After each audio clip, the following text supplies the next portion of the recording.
Please put your hands together for Mr. Ahmad Abu Zannad.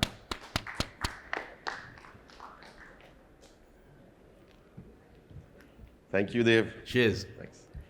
I'm just gonna go for my clicker. So, okay. Hello, everyone, and thank you, Dave, for the introduction. I want to talk to you about your most important ingredient, and you might think it's taste, it's quality ingredients, it's the source of the ingredients, it's convenience, it's price, or it's health. But the question is, how do consumers and how do your consumers make their purchase decision? And what is it that they're thinking about? So this massive functional MRI study has been done where they wired the brains of these consumers to see what is it that's going through their mind as they make a purchase decision. And guess what? 95% of the time, they're not even thinking. 95% of purchase decisions are made subconsciously. So it's not taste, it's not ingredients. And how do these decisions get to be made? Well, if I take you through what we call in advertising processing the elaboration likelihood model, or in psychology, what's called the dual process theory, you'll see that whenever we are about to elaborate on a piece of information, be it a piece of information in an ad, or as you are about to look at a product in a retail store, you think to yourself, how motivated am I to go through the details of this product? And if you're motivated, then you'll think, how capable am I to understand why this product is better than this product? And if you lack motivation and if you lack ability, the way by which you will process this piece of information is through the peripheral route, which means that you will use a part of the brain that is very impulsive, that's very instinctive. You look for what behavioral economists call a heuristic, the shortest path to make that decision. And the thing is, let's think about it. As humans living in this modern day life, we make 10,000 decisions a day, about 10,000 decisions a day. And most of these decisions have to do with what am I about to buy? Which ride am I taking, Uber or Careem? Which hotel am I gonna stay in? So you're making all these decisions. And as the saying goes, thinking to humans is like swimming is to cats. You know, cats, they are very capable swimmers, yet they don't like swimming. And the same is for humans. We are very capable of thinking, but most of the time, we shy away from thinking. You know, the brain makes less than 5% of our body mass, but once you use it, it consumes 30% of our energy. So we have evolved to always shy away from making these thoughts. So how do you, in this world where 95% of decisions are made without even thinking, how do you maneuver this world? How do consumers make these decisions? And how do they stay at ease when they make a decision that is thoughtless? Well, other research shows that consumers look for shared values, a shared purpose, a shared conviction. So this is the easiest way for us. They want to empathize with you. They want to sympathize with you. It's your story, it's your background, it's your value system. And it's not only product features, because you're talking to people who don't want to think about these product features. So, and this has been proven to be a very successful factor for a lot of brands. So if you look at Unilever, a conglomerate with a big portfolio of brands, they looked at brands that have this purpose, that went beyond trying to sell features and ingredients, brands that connected with people on this human purpose. And they saw that from their portfolio, some products are being manufactured from the same assembly line, but some products have a brand with this purpose, and some are not. And with those with purpose, they are growing at twice the speed. Other studies, we all know the Pepsi challenge. So the Pepsi challenge is they blindfolded people and asked them to taste Pepsi or Coke. And without the logo, without the brand, more people preferred Pepsi. Then they saw the logo and they preferred Coke. So that's the power of the Coke brand. But this is not enough. When they conducted more fMRI studies to see what goes on through the brain of these people, they showed people the Apple logo and the IBM logo. And then they asked them to conduct a creative task. The result showed that once you saw the Apple logo and you understand what Apple stands for and what Apple, the bigger role of Apple in your life, which is to unleash your creativity, people were actually more creative at conducting these tasks. The same goes with Coke. When they saw Coke and they studied the brain of people, people felt happier, more optimistic. The same thing, the emotional cues that were activated in the brain are the empathy that you would feel to a loved one, to a family, when they saw the Apple logo and the Coke logo. And I'm not here to tell you spend as much money on your advertising as Coke and Apple. I'm here to tell you, yes, most of the time you might not be able to afford a brand strategist like myself. So I want to give you this recipe that I have been working on with big brands. So how do you unearth this purpose? How do you connect with your consumers based on this deeper human purpose? And it takes this process, this recipe. One, you need to put the hat or wear the lens of a cynic to unearth deeper human tensions of your target audience. So as a cynic, you're always digging. Whatever you find at the surface is just an observation. A cynic will always dig deeper to find a tension.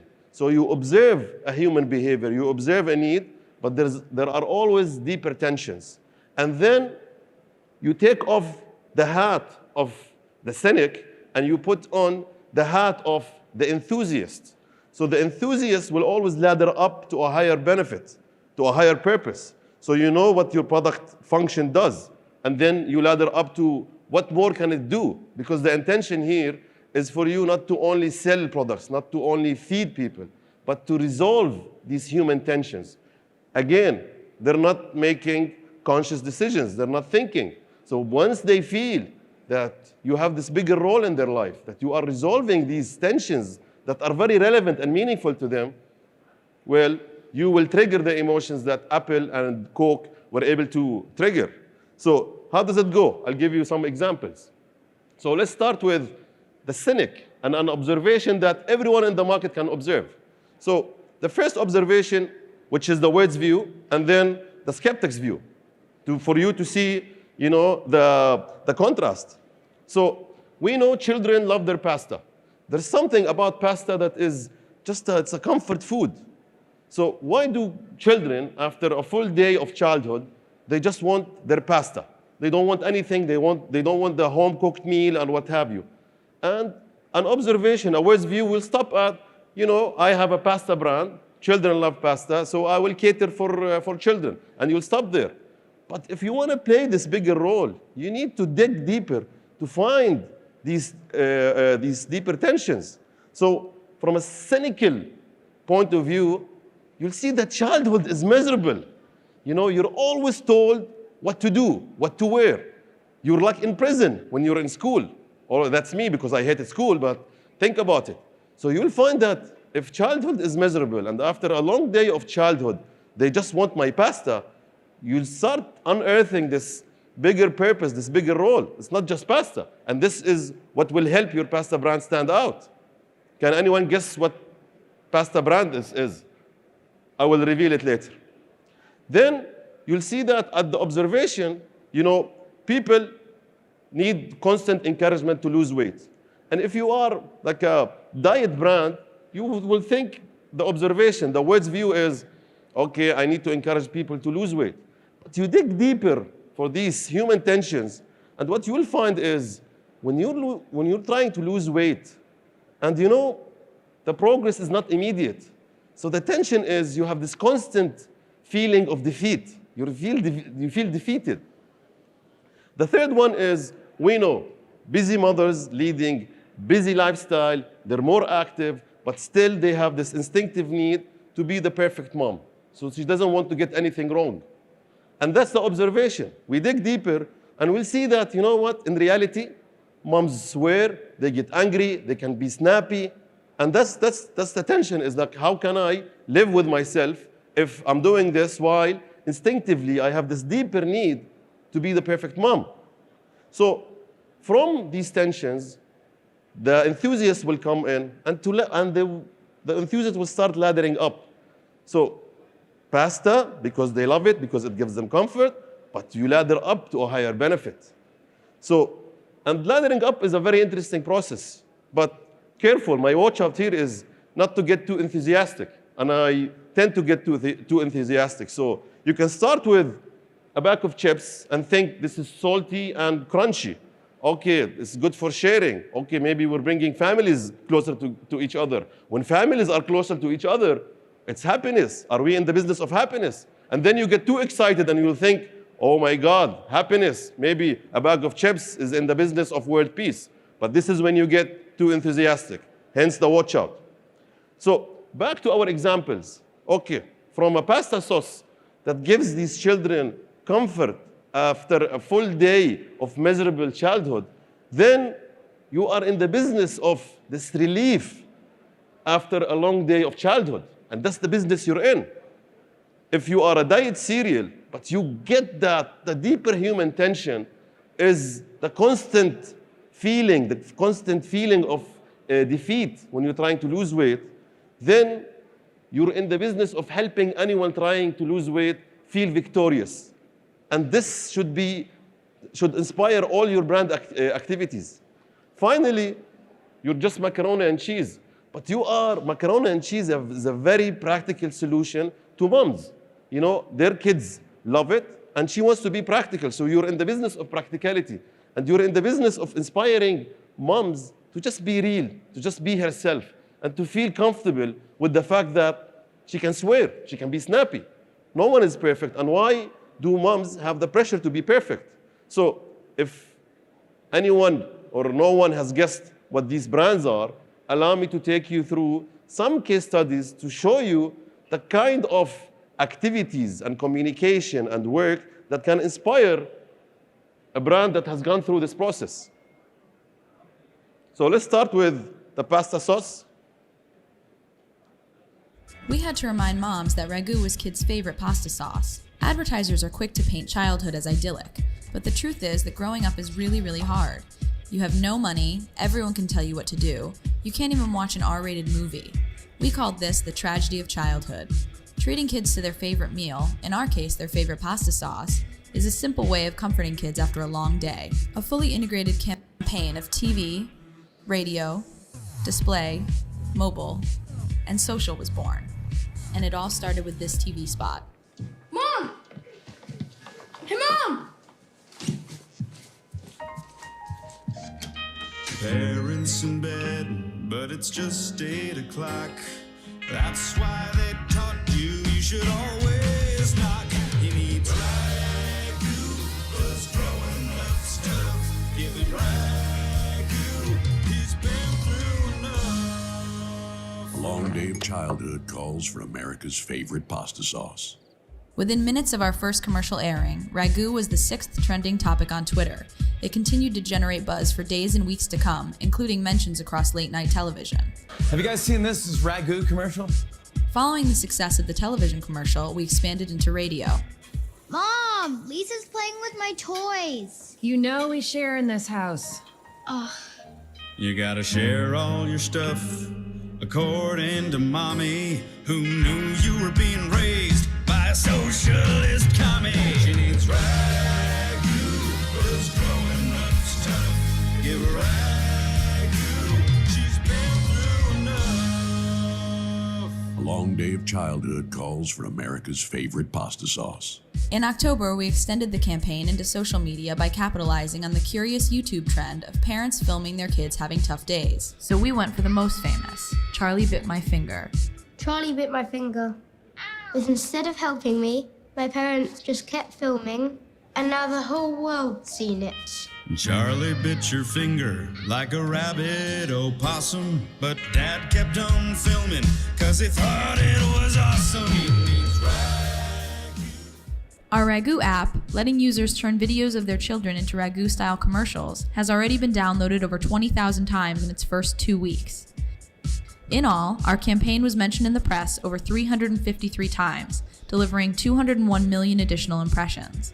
And our Charlie Bit My Finger web video alone was mentioned 131 times in the press, including being featured on the Today Show the day after it launched, earning Ragu another 183 million impressions for a combined total of 384 million.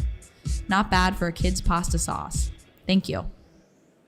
So remember, how do you get consumers who don't want to think to buy your product? You do this. You find that deeper tension and you ladder up the role of your brand to a higher purpose to resolve this tension. Another example, we said from diet cereal to helping anyone trying to lose weight feel victorious. And suddenly the kind of activities change. So everyone is talking low calories, low sugar, low fat, and then your brand could be saying this. I hate shopping for jeans. It's always so painful. It's depressing, you know? It's sometimes heartbreaking. I almost won't go in the door.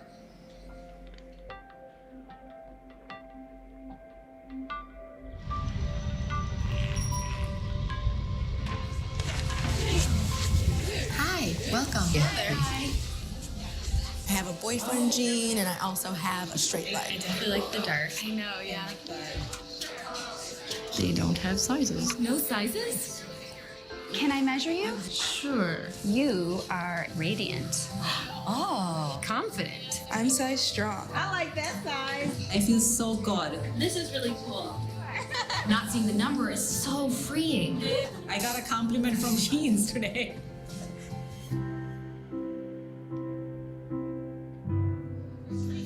To feel amazing, I think that's what makes a woman beautiful.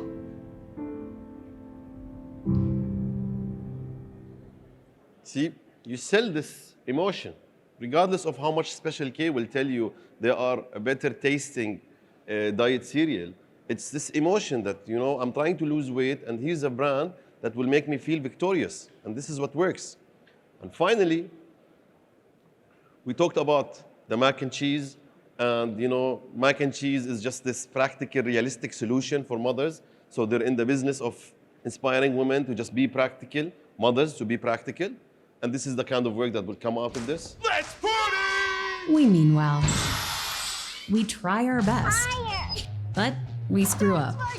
Mom, my game's over. After years of making mac and cheese for kids, Kraft realized it was parents who needed it most. Mainly because it's parents who screw up most. To find out more, we commissioned a survey of parents, which revealed that 74% of moms admit to swearing in front of their kids. That's f***ed up. Or is it perfectly normal? So for Mother's Day, Kraft Macaroni and Cheese decided to celebrate moms for who they really are. Happy Mother's Day, everybody. I'm Melissa Moore, author of Holy A Brief History of Swearing. A recent study by Kraft Mac and Cheese revealed that 74% of moms say they've sworn in front of their kids. I'm here to show you how to avoid some of these not-so-perfect parenting situations. For example, when your kids are running around like caffeinated gorillas when you're trying to make a web video, you might say, "What the frog? You're acting like flipping goof nuggets. Take that horse hockey outside." Instead of, Calm the down and get your little outside. We made special limited edition Mother's Day cards complete with a box of Kraft Mac and Cheese. And macaroni-shaped earplugs to shield young ears, just pop them in your kid. which sold out in less than an hour. And after they were gone, over 20,000 people downloaded their own DIY cards. People liked the cards, but moms, mommy bloggers, influencer moms, and anyone with a mom loved the video. Kraft Mac and Cheese is trying to appeal to you moms out there. The company releasing a fun video urging parents not to sweat the occasional curse. It was based on a study by Kraft that found that 74% of moms admit to cursing in front of their kids. If you're one of the 26% who say they've never sworn in front of their kids, you're full of In just 9 days, Swear Like a Mother amassed over 4.5 million views, earned over 70 million social impressions, and inspired over 769,000 likes, comments, and retweets. All in all, Swear Like a Mother generated over 387 million impressions worldwide. Because instead of putting moms on a pedestal, we let the world in on their dirty little secret. That they drop the F-bomb every once in a while. And doing that doesn't make them a terrible mom. Sugar, I said sugar. It makes them a real one. Sometimes we just have to swear, and that's okay. Nobody's perfect. You're a mom, and it's Mother's Day. I'm Melissa Moore, and here's to swearing like a mother. So I'm here to tell you today that your consumers are making 10,000 decisions a day. And there's a 95% chance that they are not going to go through features and functionalities. Your chances are better if you have this higher purpose and you get to trigger this emotional cue. So if it's a pasta sauce that makes kids feel a sense of relief after a full day of childhood, then this is the business you're in and this is the emotion you're gonna trigger. And you won't talk about taste and all these ingredients because your consumers don't have the capacity to go through this. The same goes with a diet cereal. Okay, you're in the business of making people feel victorious when they're trying to lose weight. And finally, yes, you wanna talk to moms. While everyone is celebrating the perfect mom, you could be real. And you are a mac and cheese, so it's not very far from you. But I'm also here to tell you that being purposeful, giving your brand this higher purpose, and striving to resolve these human tensions is not exclusive for the big brands. It's not exclusive for Kellogg's, and it's not exclusive for Kraft. You could do that, and this is the process. Think of the needs of your consumers, because I'm sure you know them, but you are stopping at this observation. And put the hat of a skeptic and dig deeper to these human tensions that you could be resolving. And then look at your product. What makes it unique? What makes it different? What are its points of difference? And then ladder up, wear the hat of the enthusiast, and ladder up to this bigger role that will help you redefine the business you're in. So shift your thinking from what is the product, what is the category, to what if I'm in this business? And you connect with your consumers on this deeper, emotional, human level. Thank you.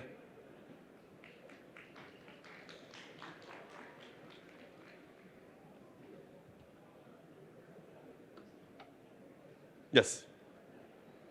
Brilliant. Thank you very much indeed, Ahmad. All right, so, opportunity for questions from the audience. The audience tend to stare quite a lot. You probably realize that as well. And with masks, you can never know. You don't know, are they do you? laughing You at don't me? know. Are they smiling at me? You don't know. You can tell if they're snoring because their heads fall forward, but other than that, you're not really sure. Any questions about how you would develop, how you jump in to your own personal brand with this whole thing? Here's a question about it then.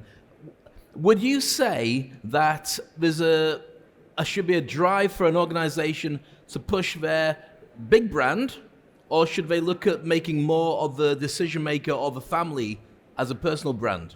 What's the thing that people will be closest to from a consumer point of view?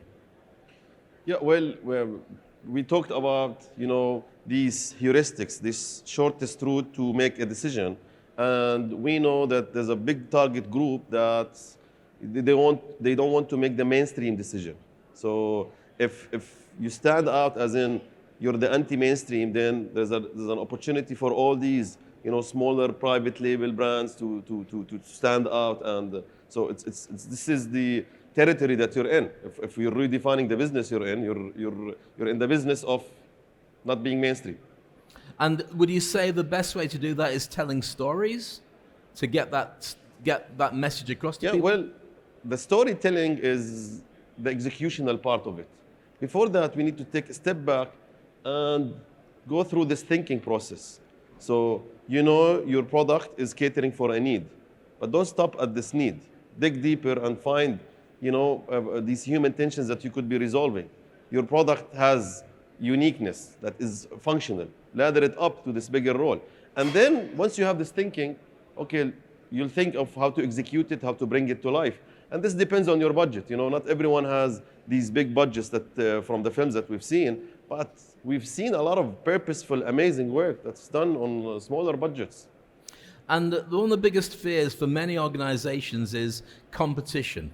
Because you start doing stuff and you find somebody else is doing that and it becomes a very crowded market. What would you say is the key area you should focus on so competition gets evaporated or you can position yourself best?